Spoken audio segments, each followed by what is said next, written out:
Hey, welcome to The Standard. My name is Chance Brown, and this is a podcast designed to bring you the best of the real estate industry and business community to help you come up with great ideas to build your business.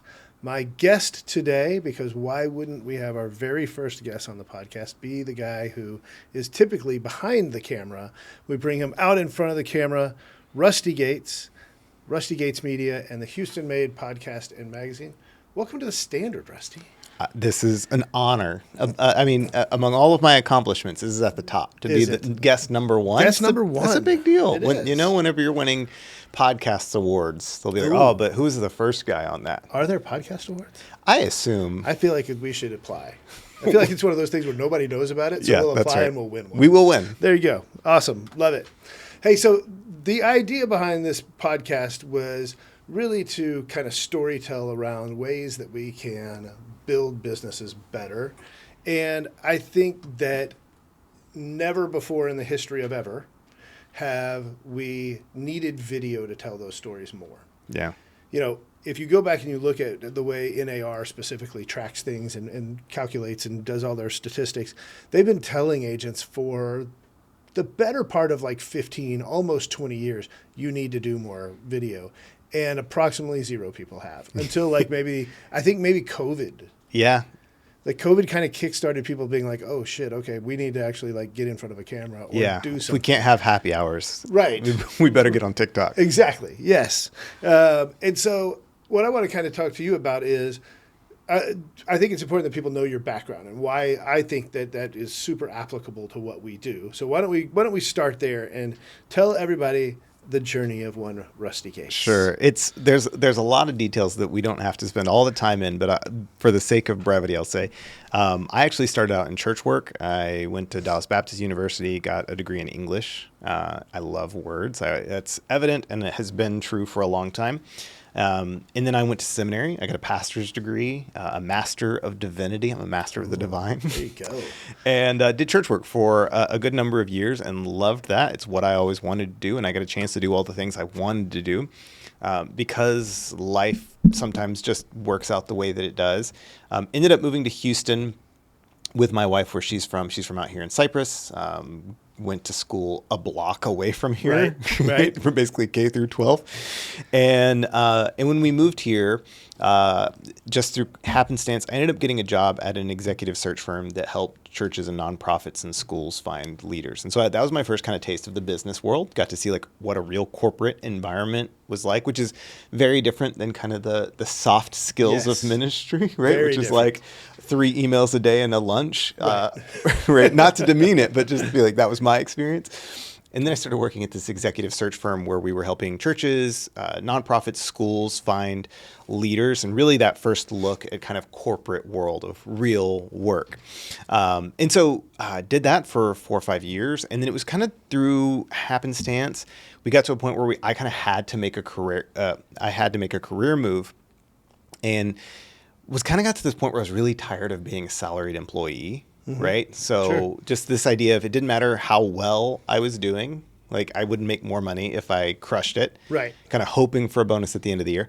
And then I also, if like I spent 5 hours a day on Reddit and still did my job, you still got paid the same I still got paid them out. Right. Yeah. And it actually got to a point of like being bored where I was like, oh, Sure. I just like this is not working. And so we ended up having to make a move for some financial things. And I went to a buddy of mine who helped us sell our house. And what I didn't realize when I had this conversation is that 75% of his job title at that time was recruiting new agents to the brokerage. And so I show up to his office and I'm like, hey, man, hey, I'm kind of thinking about real estate. Do you think I would be good at real estate? Like all of a sudden, like a totally different person shows up at the desk and you're like, Yes. Let me tell you. Yeah. And he was like, you'd be amazing at real estate. And he was like, well, what are your financial goals? And I was like, oh, man, if I could make like $65,000 a year, like I'll pay my bills. And he was like, okay, let me show you how easy it will be to make $150,000. Got you right there. And we did the math, and he was like, he showed conversion ratios, but he's like, if you had 4 real estate conversations a day and converted those like at average ratings, you would make way more money than you think you'd need to make.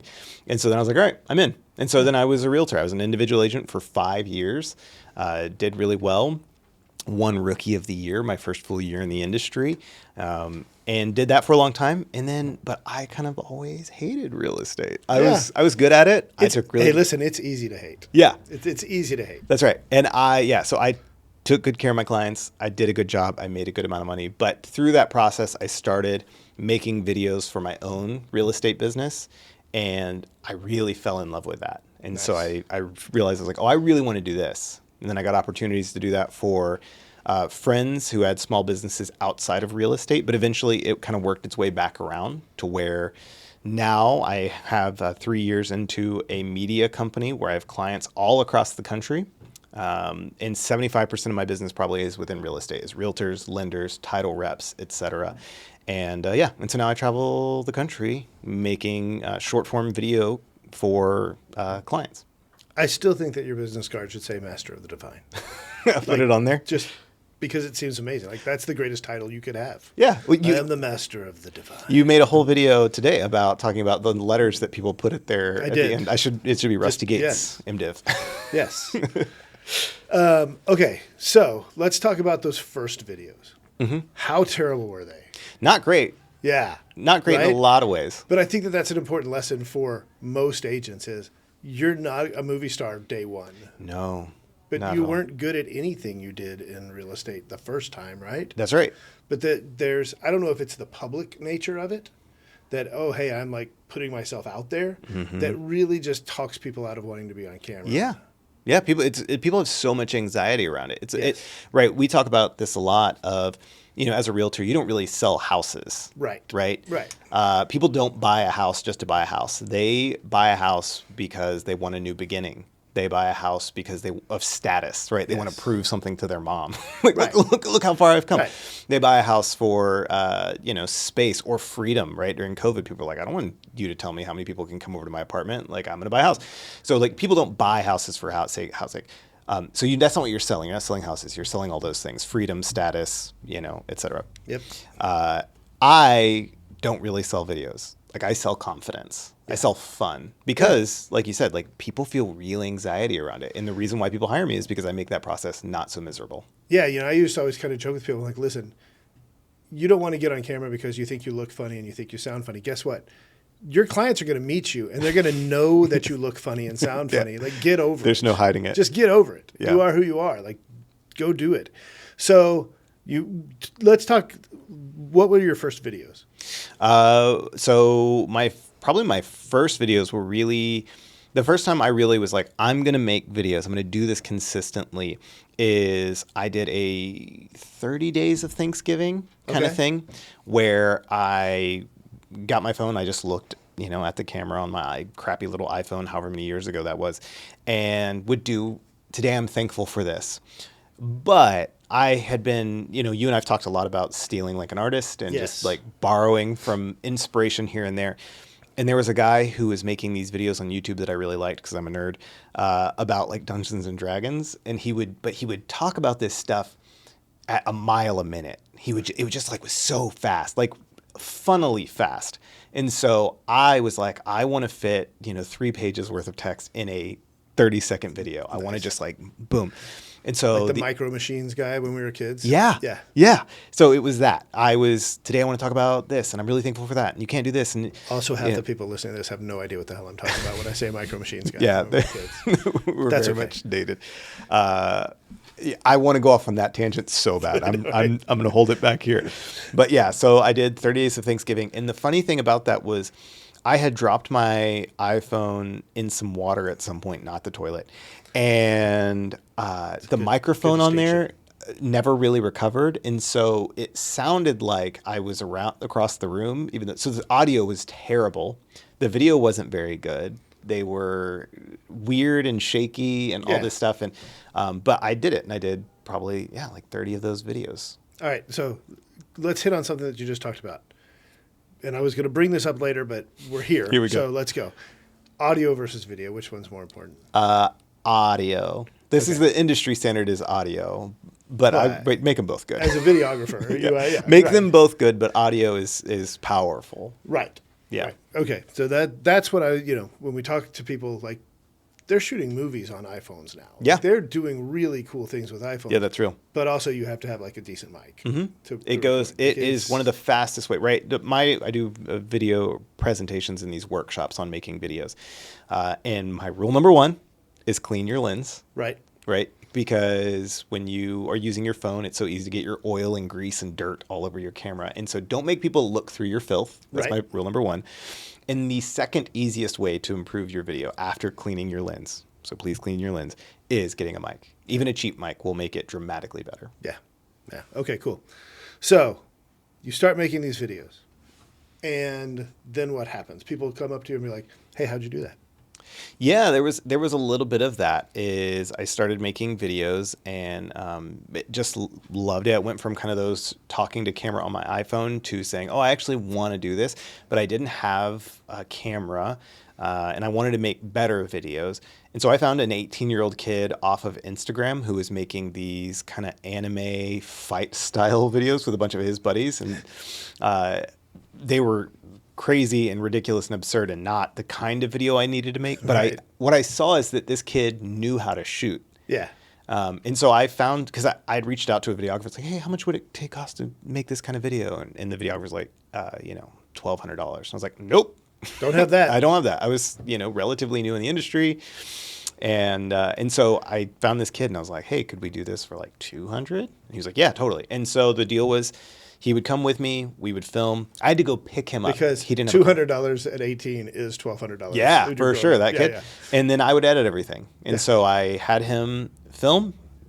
We would like literally download the footage onto my computer while I was driving him back to his apartment. And then I would edit those videos. And so that was kind of the next iteration where I really started playing with editing the footage, which is such a time-consuming process. Yeah. Can we talk about that? Yeah. All right. So it's the bane of my existence. It's probably, I have known forever that I needed to do video. Yeah. And probably the number one reason I didn't was because of the editing piece of the puzzle and not knowing how to do it, not like being freaked out by that piece. It's not the getting on camera. I'll talk to anybody. Yeah. But the editing part is just like I completely black out and go to another place. It's so much. And that's where if you get these prices, you get quotes from videographers, so much of the prices, right? Because people are like, well, hey, I just need like a 3-minute video. And it's like, well, but that can mean a lot of things. You're just going to sit and talk to camera for 3 minutes, or it's like, do you need B-roll? Do you need how many times, like how many different locations? Right. What a 3-minute video can cost you a couple $100. Yeah. It could cost you hundreds of thousands of dollars, depending on what right? I mean, like these Super Bowl commercials. Right. Those are like 30-second videos that cost a lot of money. I mean, I remember when Big Pimpin' came out and it was like the first $1 million music video on MTV. And I'm like, $1 million for a 3-minute? Yeah. Yeah. It could be there. And so, but a lot of that, it comes down not to the shoot. Some of it is the filming and how much time it takes to film, but right. There are a lot of people who have different thoughts on this, but it's like for every minute of footage, you're doing hours of editing. And that's what you don't see. So it's so hard for people to always understand, like, oh, our packages are like $100 a video for some of my short form content. And that can seem like a lot, but it's a lot. Yeah, it is a lot. Yeah. On top of all the $30,000 of camera equipment we bring with us, it's also my coaching, my direction, and then the hours that me and my team spend editing. So it can, it adds also up. One of the reasons, if you're listening or watching this, one of the reasons why I invited Rusty was because we have now gone from micro machines to Jay-Z Big Pimpin'. Yeah. In the span of what, 1.5 minutes, 2 minutes? Like that's the reason Rusty's number one on the list. Here we go. Thanks. Because we're just going to make all kinds of weird pop culture references. Dungeons and Dragons. We've done Dungeons and Dragons. We'll We've done anime fight style. Yeah, come on. We're going all in. So I love it. Okay, so if I'm an agent, and I'm wanting to get started on doing something video, what should I do? Right, I'm not reinventing the wheel here. Right. I didn't come up with this, and I'm not taking credit for it, but I do think that it's good advice.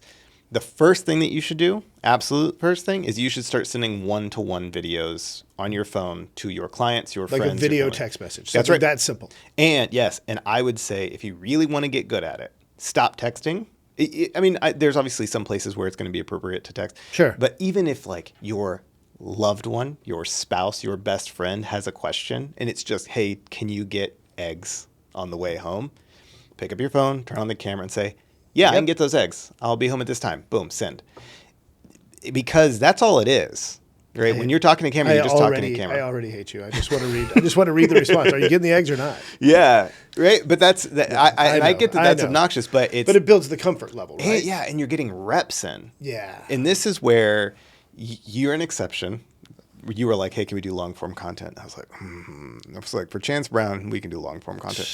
But for most of my clients, what happens is they go to a Tom Ferry conference. Tom Ferry and all their coaches say, you need to be on YouTube. It's the greatest search algorithm that exists today. Right. And I'm not discounting that. But what I'm saying is that if you are bad at video or uncomfortable on camera, 5 minutes of it ain't going to get better. No, and you're going to do one a month.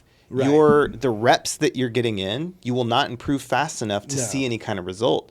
Whereas if you can start with short form video. I went to the gym once. Why am I not ripped? Exactly. Or once a month. They're like, oh, it didn't work. Right. No, oh, yeah, obviously. But if you say, oh, I'm going to make 10 short form videos a day via text message to a friend or my spouse or whoever, you're getting better faster because you're getting a lot more reps. And if not, just start with short form video. That's why I recommend that, is because you're going to get more reps in, you're going to get better faster, you're going to be able to pivot faster. Yeah, that's where I'd start. All right. What do you think about property videos? Should the agent be in it? Should they, what should a property video be? We talked a little bit before about what you actually sell, right? Okay, yes, you're selling lifestyle, you're selling status, all that. It's more important that you sell yourself and your services in terms of what you're promoting. You should be promoting yourself more than you should be promoting properties. If you make a beautiful video of this amazing $5 million listing, and it's going to be amazing, right? Because it's going to be easy to point at a camera at these beautiful fixtures, and you put that online, it gets a bunch of video, a bunch of traction. People are going to see it. They're going to send it to their realtor and say, "Hey, buy me this property." Yeah. So I'm not opposed to property videos, but can you do it in a way that showcases you? So my take on this when I was a realtor is that I made property tour videos, but I did it. One, it was me. I was in the video, and I interviewed the homeowner about the renovations that they had made. Oh, that's cool. So it was, and here's the thing. Again, I wasn't selling Rusty, I wasn't selling the house. I wasn't even really selling the renovations.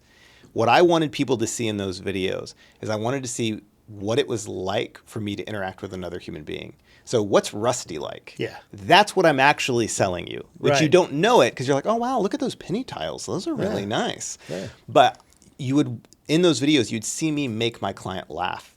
You would see me fumble over words So or trip. what you're conveying is the comfort level of your expertise that you bring to the table. I wanted to, when we get to a property tour, I wanted to feel like, oh, we've already done this with Rusty before. Right. And so doing that with another person, because very rarely am I going to be, as a realtor, would I have been in a property alone?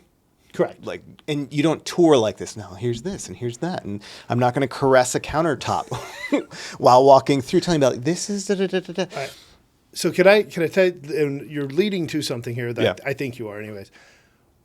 One of my biggest pet peeves with property videos are these the newer trend. I want to say new because it's been around for a couple of years, but this trend of I'm going to slowly approach the front door and then zoom inside, and then here's a picture of the water faucet running and fire coming from the gas burner on the stove, and it's just this collage of images that are run together.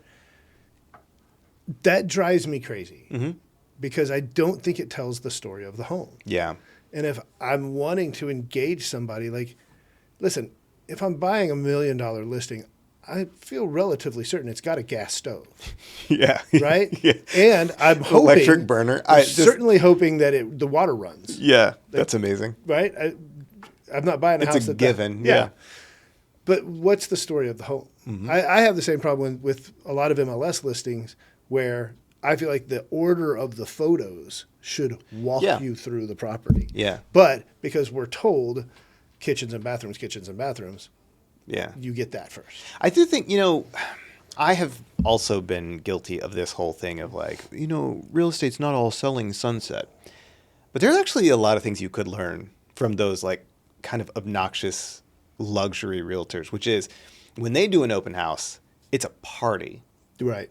They have a DJ. They have models. Yes. They have dancers. They have the best catering and It's because an event that people want to come to. well, but then if you're like in there and you're like, man, like I'm surrounded by I'll say it as a guy, right? I come into that space. I've never been to one of those parties, but I imagine you go there and you're like, and there's all these beautiful women around you, and you're like drinking champagne, and everyone's Right. being real nice to you. Yeah. They're like, oh yeah, you look great. Da da da da da.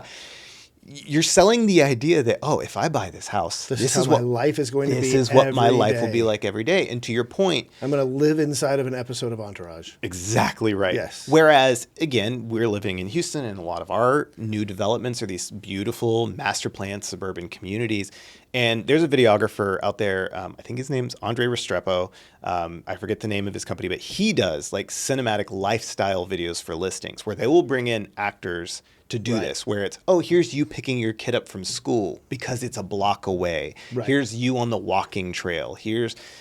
And I do think that that's amazing. But I'll acknowledge, as a realtor, sometimes you sell unsexy houses. Yeah. And sometimes it's just a house. Sometimes it is. And that's okay. Now, every property still can have a story, and that's hard. You have to come up with that story. What is, and then how do you make that appealing to a broad audience? Right. But I think when you look at something that's like a lifestyle video, it's more cinematic like that.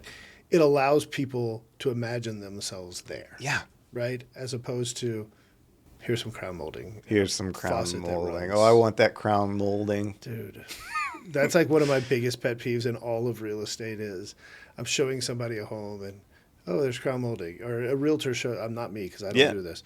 But a realtor showing is like, as you can see, there's crown molding. And I'm like, yes, Yeah. I can see Yeah. that there's crown molding. Why do I give a shit? Yeah, a friend of mine, when I was working the corporate job, asked me to like sell them some sticky notes, right? Just as Yeah. a sales exercise. Sell me this pin. Exactly right. And what they pointed out in that example is that I was listing features and not benefits. Yeah. Yep. And that's one of those things. Feature benefit statement. Yeah, exactly right. And so it's which is challenging. And this is Which is a whole other episode, by the way, of why we should have better actual sales training in real estate that we do not have. and this Most is people don't come here from a sales background. I wholly agree with you. And Rusty Gates Media, which makes short form video content for realtors and entrepreneurs and business owners, is a Value proposition statement. is a marketing company at its heart. I Right. am helping people with marketing. And one of the things that I now deeply believe as my company has grown and we have 2 employees, and which is a big thing, is sales before marketing. Yes. Rusty as a realtor would not have agreed with this. Rusty is a proper CEO, business owner, and owner of multiple companies. Sales before marketing. Lead with revenue. Please. And it's so easy to be like, I want to make cool videos. And people in the dopamine hit of those likes and those comments. Absolutely. And saves. And they feel so good. When You I know what started feels doing it better? with you and I Making got money. that first YouTube recap and I'm like, 1,200 people watched me talk on the internet? That's dumb, but also really cool. Yeah. And then those numbers have gone up and I'm like, holy crap, okay. Yeah. But I should probably think more about what I say and maybe cuss less. I don't know. No, more. Probably. Yeah, probably true. But yeah, it just it's so difficult to do that. And part of that is because yes, marketing can like lead to sales. And I Sure. truly believe that Absolutely. the better branded you are, the less you have to sell. But that is not an excuse not to do the lead gen activities that you're supposed to do. No, for sure. If anything, I look at the marketing world in real estate as kind of 2 different sides to a coin. One is advertising, right? I look at a listing video more from the advertising standpoint because what I'm trying to do is elicit immediate response, Yeah. right? Versus short form content, long form content, those kinds of things. That's more branding to me because what I want people to do is understand the expertise. Yeah. What I want people to do, in the videos that you and I do together, I'm trying to be somebody's broker before they realize I'm their broker. Yeah. And then they come over and work at my Yep. brokerage, right? Like that's the goal. And so I want to put forward that face of expertise. That's a long play. Hey, listen, if they pick up the phone that day and say, hey, I've been watching your videos and I want to come over and have a chat, awesome. Yeah. Goal achieved. Yeah. But it's not the initial intent. The analogy I draw is everybody in the entire world, literally everyone in the world, knows Coca-Cola's brand. Yeah. They're still going to run a Super Bowl commercial on Sunday. Yeah. Like they're still going. They've got a long-term view of brand building. To just reinforce their brand image. Yeah, it is fascinating because as a realtor, you have two jobs. You have to sell yourself because you need more clients, and then when you get those clients, those things are supposed to be the things you sell. Right. And that duality intention, I know people get caught up. I know I got caught up in it. I wanted to sell myself and I didn't want to sell houses, which is why, which I do this now. Right. But you have to be able to do both. You have to, and I think that. One of the things that you can go all the way back to kindergarten, right? And you got a blue ribbon for citizenship or sportsmanship or whatever ship that they wanted you to be on that day for not bragging about yourself. Yeah. And that's tough for a lot of agents to overcome because there is a little bit of, I've got to do some self-aggrandizement. I've got to toot my own horn here. But you can do it in a way that isn't cheesy. Yeah. And I think that's the key is, hey, I've got this expertise. Let me tell you about it. Because inside of that is value. Yeah. This is one of my favorite rants, specifically for realtors. Bring it. Is that they say, well, I ask, why do you want to do this? Like, why are you in real estate? Their answer is, I just want to help people. One of my favorite books is 101 Things I Learned in Advertising School. They have a whole series of 100 Things I Learned in Business School, Architecture School, Film School, etc. And in the Business School book, there is this section that says, if people are not actively and excitedly taking the opposite position of your mission, vision, values, then they probably don't mean anything. And so what I say is, right, great, you want to help people. Are there people who are actively advertising that they want to hurt people in real estate? No. I mean, of course, people do hurt people in real estate. We know that's true, but that's not what they're leading with their messaging. Right. Everybody wants to help somebody. Exactly. So it's not that it's false. It's just I don't know that it means anything. Yeah. And so when I have a pitch with a client, a consultation, I always say, my goal is to make a shit ton of money, and I want to make a shit ton of money off of you. And the only way that works is if the videos I make for you help you make more money. And if they do, then when it comes time to write me another check, you're going to do so smiling. And being honest about my motivations is so disarming, and it's so comforting to people to be like, cool, I know why you're in this. And I feel like as realtors, so often you forget, you just can't be honest or you don't know why. Yeah. In the marketing world, it's called pattern interruption. Yeah. Right? Like that's the technical term for it is, oh crap, I had to take a second and you were just really honest with me. Yeah. Yeah. Have you ever seen the movie Crazy People? Crazy People. Which one is that? It's Paul Reiser and Dudley Moore and Daryl Hannah. It's like late 90s. Or I don't even know, in the 90s somewhere. Sure. But if you haven't watched it, homework this weekend. Okay. It's hilarious. Dudley Moore and Paul Reiser are like Madison Avenue advertising team. Yeah. And Dudley Moore has a break with reality. His wife leaves him and he has a break and he starts writing truthful advertising. Okay. Like Metamucil, it makes you go to the toilet. If you don't take it, you will get cancer and die. Like that's the ad campaign for Metamucil. Yeah. And by some, calamity of events, all of these ads start getting published. Well, in the meantime, they've sent him to an insane asylum. And the ads become like the biggest trend in advertising. Yeah. And now they've got an insane asylum full of people writing ads. Amazing. For Fortune 500 companies. And it's phenomenal. And bonus, you have to watch till the end of the credits. Okay. So when you watch the movie, Noted. Watch the end of the credits because the funniest Sony commercial of all time is at the end of the credits. Okay. Noted. I'll put it on the list for sure. And it just goes to that point of so often we haven't done the work to be honest with ourselves or really even think about these things of like, why do you do what you do? Really? No, really, like when you really push, and that's where you can start to find if you can get to those nuggets to say, I do this because, and this is a softball. I think there are even better answers than this, but like I do this because I want to provide the best life possible for my children. Yeah. And if I say that with conviction and I mean it, right, then I can say like, you'll know I'm going to go to bat for you. You know I'm going to do a good job. You know why? Not because of you. Because I care about my kids more than anything in this world, and me doing a great job for you ensures that I can pay for their education. Yep. And my parenting why is I don't ever want to have to tell my kids no because I can't. Mm-hmm. Right? Like I tell them no all the time. Yeah, of course. Constantly. Yeah. But I don't ever want to tell them no because I can't. Mm-hmm. And that's the driver. And right, and being honest with that of like, hey, this is why, I just want to let you know, before we get started, this is why I'm in real estate. You have that moment in a listing presentation and like that, talk about like a differentiator. That's wild to be like, oh, okay, now I know where you stand. Yeah. And we know this, like, I want to get something out of this. Right, absolutely. That's where we like want to be like, Not oh no, volunteering. like I'm so altruistic. I do this for free. Like no, you wouldn't. No, you would and not. you shouldn't because It's a really, I've often joked that like being a realtor sucks when you make $30,000 a year. Yeah. When you make $300,000, it's an awesome job. It's way better. It's the best. Yeah. But when you don't make any money, it's the worst because it's a lot of work. So much it's work. a lot of stuff. Awesome. All right. So how do we feel about blog podcasts? I mean, I know we're on a podcast. Yeah. How do we feel about blogging, podcasting for the sake of an agent trying to build business?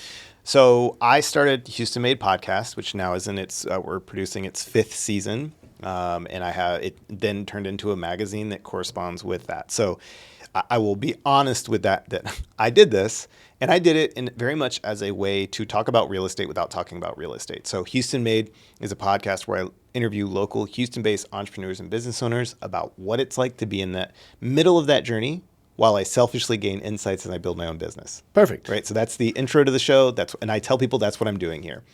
Part of that Just came from the straight theft. That's right. Yeah. And I tell people because I genuinely love entrepreneurship. Yeah. So the fact that you How can you not? The fact that you can just do stuff, you can just do anything, and if you can get people to pay you money for it, like that's a business. I mean, it's the quintessential American dream. Yeah. Right. Like never before has it been easier. And so many of my friends have started businesses and gone on to be wildly successful, and I just like ask, how did you do that? And they go, well, I just did this. Yeah. You can just do that? Yeah. Yeah. So I love that. And then the other thing is that I want to talk about real estate without talking about real estate. Because I interview you about your tattoo shop and your tattoo parlor. And I'm like, oh, well, in my real estate business, I do X, Y, Z. And this is how this is similar or different. Now, that said, podcasting is the least viral form of media available. Yeah. Right? There are a few out there. Yeah, and no one's going to stumble onto an hour-long conversation and listen to all of it. And so I always just start with that to say, first off, no one's accidentally going to listen to your podcast. So if you're going to make that, you have to have other ways of distributing it and advertising it. So just know there's far more work that goes into it. 2, it's a long play, like you said. This is a long play branding thing.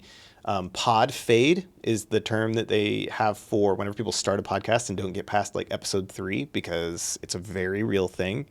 My first season went something like 40 episodes because I wanted to prove that I was like, I'm not pod fading. Yeah, like I'm doing this for real. I think that's about what my first podcast, top 5. Yeah. I think we got to about episode 35, 36. Yeah, that's real. And it was really, I started that podcast, frankly, because I was trying to get my agents during COVID to jump on video, to get involved in video, because if they weren't going to see people face to face, let's see them virtually face to face. And so we started that podcast really with ideas to like help agents take actionable steps in their business. And it did what it needed to do. Yep. We got back to real life, and I stopped doing it. Yeah, for sure. And again, all of these things can be tools, and you have to, again, know why you're doing it, what you're hoping to get out of it. And that's where a lot of my clients, I'll ask them when they come from the Tom Ferry Coaching Network, like, whoa, I know that they said this was a good idea. Why are you doing this? And what do you want to accomplish? Yeah. So, but the thoughts on it are, if you are committed to it and realize that it's a lot more work than you think it's going to be, go for it. For me, okay, so Houston Made, Luke Bronner is, he's been well established in the podcast scene in Houston for a very long time. Back in the day, he had a show called The H, which was really successful, not a realtor, but just loves podcasting. He's done all kinds of shows, and he runs the network where Houston Made technically lives. And he said early on in a kind of a beta test episode, I think what we all really want is to talk with people that we admire about things in which we're mutually interested. And doing that in front of a microphone and calling it a podcast gives you access to do that with people you would otherwise not have access to. No doubt about it. And for me, that was the value. So if people listen to it, great. But having a podcast and it having a name and branding and all that stuff means that I get a chance to sit down and have hour-long conversations with entrepreneurs who otherwise would not give me an hour of their time and become their friends. And also, I don't know if you've had this experience, right? It's easier for me, for whatever reason, it's easier for me to send an email, pick up the phone and call, whatever, and say, hey, would you like to be on my podcast?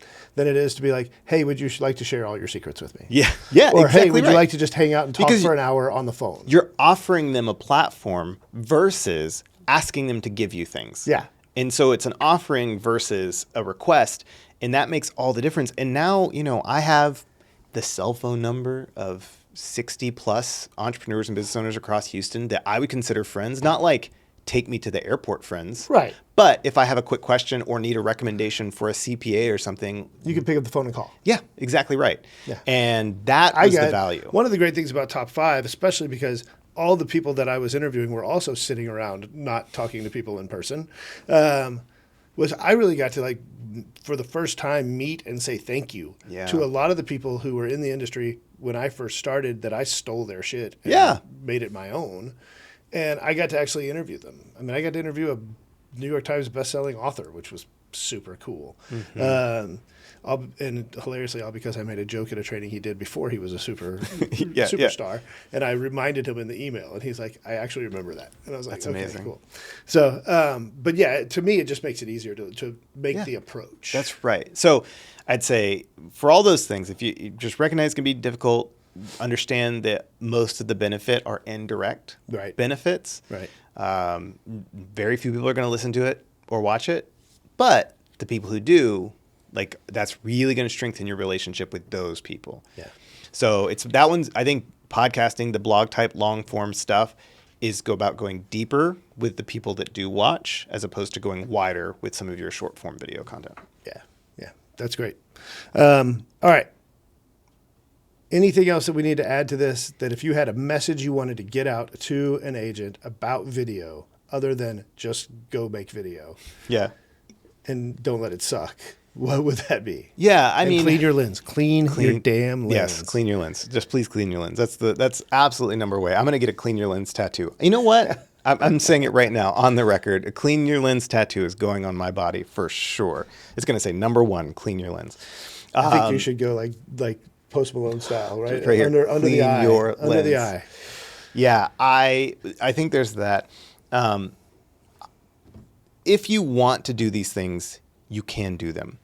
I spent 5+ years in this corporate environment watching YouTube videos of people travel the world with a camera, thinking, man, that must be nice. If only. I didn't own a camera. I didn't believe that I could make videos. I didn't even really think about making videos. But then I just took steps in that direction. And most people overestimate what they can do in a year and underestimate what they can do in 5. Right. And 5 years ago, I was probably just starting to make videos on my own for real estate stuff. And now I have. Look at you. Yeah, I get to travel the world. I get to fly around the country. And so when it comes to all of this stuff, whether it's making short form content or making a podcast or YouTube videos or just growing your real estate business in general, so many of us are comparing the beginning of our stories to the middle or end of somebody else's. And so you just need to remember that the only place to start is at the beginning. If you start and you are consistent, you will likely get where you want to go far faster than you think you will. Okay. So I wrote down on my notepad here, consistency. Yeah. That's really the key, right? It's putting out content, whatever that looks like for you. Yeah. But it's doing it all the time. Yeah. Do stuff. Now, you and I have talked about this before. I value consistency. I think consistency is not as helpful if it's not building momentum, right? So there's this idea of you can make a video every day. You could post 5 videos a day and it not get you where you want to be if you're not learning and growing through that process. And so, consistency is brushing your teeth every day. Right. Yeah, that's great. You keep them from falling out. But momentum is going to the gym every day and then pushing yourself. Adding more weight. Progressive overload and getting jacked. Yeah. And so I just want to clarify that because it's so easy to be like, yeah, consistency. I posted, 3 times a week on Facebook and I didn't get anything. And it's like, well, great. But what have you learned? Yeah. Did your post suck? Maybe. Yeah. What have you learned? And how are you growing? What are you going to do next? How are you going to improve? And that's the biggest thing is, yes, consistency, but continue to learn, like continue to grow, continue to like get better. And that's the piece that I think people miss because that's not fun. Yeah. That's why I don't work out because it sucks and it's hard. And it makes my muscles hurt. So you joke about that, but literally last night I'm at the gym and I texted my trainer. I'm like, working out is stupid. Yes. Because almost the same exact workout I had done the week before, I was struggling like hell to do. And last night, I asked a guy for a spot and then was embarrassed that I asked him for a spot because I lifted the weight so easily. Yes. And I'm like, this is dumb. Like last week, I'm dying. 7 days, like 7 days difference. I'm dying on one hand. The next one, I make it look easy. Yeah. And the guy was like, all right, good job, dude. Man. Cool. Great job. You did it. Yeah. I was like, yeah.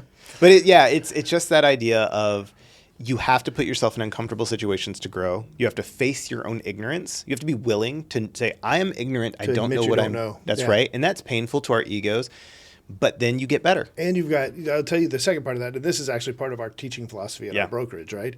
So the first step is the knowledge piece of the puzzle, and you have to be willing to admit that you don't know. Yeah. But the second part is then you go and do it. You've also got to be willing to fail. Yeah. And those two things, those can be ego shots in a big way. Brutal. It's so brutal. I remember the very first time I ever saw myself on video. Mm-hmm. I worked for a home builder, and they would have us mystery shopped. Oh, okay, cool. And so, the guy's got the hidden camera in his button or whatever, right? And he's following you around. And this guy was a magician because we would always try to figure out who it was because it was always the same guy. But this guy never got caught on mirror, never got caught in the reflection of anything. He was like a vampire. Yeah. I got the first video sitting there with my sales coach and my manager. They put it in the DVD player, turned it on. I said like I was a valley girl. Immediately insecure right now. I immediately thinking about this conversation and saying, what have I done? It was awful. In the course of like a 40, there I say it right there. Mm-hmm. In the course of a 45-minute conversation with these people where I'm walking them out to houses, I said like 46,000 times. Yeah. It was just so painful. But without confronting that, it wouldn't have changed. I immediately stopped doing that. And now one of my most prolific video clients, who I've shot literally thousands of videos with, now sees your stuff and says, he is so good at this. And I go, right, why? Because you had to watch yourself. Because I had to watch myself say like 1,000 times in a listing thing. It was terrible. It was terrible. All right, we're going to go into the speed round here at the end of the standard. All right, 4 questions right off the top of your head. Okay. Best business book you've ever gotten or read? My favorite book that I have read is All Marketers Are Liars. And awesome. Seth Godin, or All Marketers Are Storytellers. He changed the name. And so it's funny because on the cover of the book, it has liars marked out and says storytellers. But, nice. I love Seth Godin. Yeah. I honestly don't love all this stuff, but I love this one. It goes back to what are you really selling and why do people buy things? And that has changed my life. Favorite piece of technology? My favorite piece of technology. Oh, what do I love the most? Well, if you could only take one thing on an airplane, what would it be? Oh, man. I mean, my iPhone. Like, is that a bad answer? No. I love my iPhone. There you go. My whole life is on that thing. I've got games and books and music and all the things. It's understated. All right. Next on that list then, on your iPhone, what is your favorite podcast? My favorite. Outside of Houston Made, obviously. Yeah. Available anywhere you find your favorite podcast. That's right. Okay, I don't want to narrow it down to one. I would say for business-related stuff that's been most helpful to me is Jocko Willink's, I think it's Extreme Ownership? Yep. Or is it just Jocko? I forget what he calls the podcast. Is it the Jocko podcast? The Jocko podcast is, I think. It's not going to be for everybody. I'll admit that. But there are some real lessons that come from his experience in the military that my soft, nerdy experience of life has not encountered. And so it's definitely a differing perspective from my worldview in a way that's been really helpful for my business to push through difficult things and learn and grow as a leader. All right, now I'm going to put you on the spot because I feel like this one's probably going to be the most difficult of the four Already questions. squirming. Of the four questions, just because you just talked about how you had all these entrepreneurs on and you're taking their advice. What's the best piece of advice you've gotten? The best piece of advice. Okay, I mean, I've just made a video about this, so I think that this is fresh in my mind. Don't play to not lose, play to win. Oh, brother. Can I talk to you about Bill O'Brien? Please. That was always, so he was the former coach of the Houston Texans, and I am a diehard Houston Texans fan. Mm-hmm. And that was always my problem with that man. And more often than not, the result of playing to not lose was that you lost. Mm-hmm. In his case, almost every time, like in spectacular fashion. I'm like, dude, just go out there like you're winning. Go win. Yeah. Like, rub it in their face and win. Yeah, it's a competition. Yeah. Yeah, go for it. That's great advice. It changed my life. It was early in my real estate career. A productivity coach of mine, I was running out of money, and I was starting to pull my punches and get, like, really kind of closed off. And he made that call. He's like, it seems like you're playing not to lose. I think you should play to win. What would it look like if you win all in? And so I took the last little bit of money I had. I got my own office space that's outside of my house, and I did 5 times as much in volume that following year, won Rookie of the Year, all of that, because I said, all right, well, screw it. Because I was willing to fail. Was to say, all right, well, what if I'm going to go out? I'm going to go out in a ball of glory. That's right. Flaming glory. That's right. Like, I want the boats. Heavy metal on. I want fire and fireworks. And I just want to, I want it very much Mad Max, like, witness me. Yes. Like, that was the thing. And it's, I've been back to that place so many times in my businesses where I go, oh no, like I'm running out of money. Oh no, my clients are gone. Oh no, there's this. And it is so tempting every time to start pulling those punches, to be like, oh no, I guess I got to go get a real job. Right. As opposed to saying, like, all right, like, let's just put my head down and just run at this brick wall. Yeah. And see what happens. Yeah. So that's the best piece I've got. More often than not, you break through. That's right. Yeah. So awesome. Rusty, thank you very much. If people wanted to find you, where do they go? Instagram at Rusty J. Gates or at Houston Made Podcast. The best place to find me, rustygatesmedia.com. I'm in those places. Awesome. Thank you for being our first guest on Thanks, The man. Standard. Thank you for joining us today. We appreciate it. Check out our next episodes coming soon.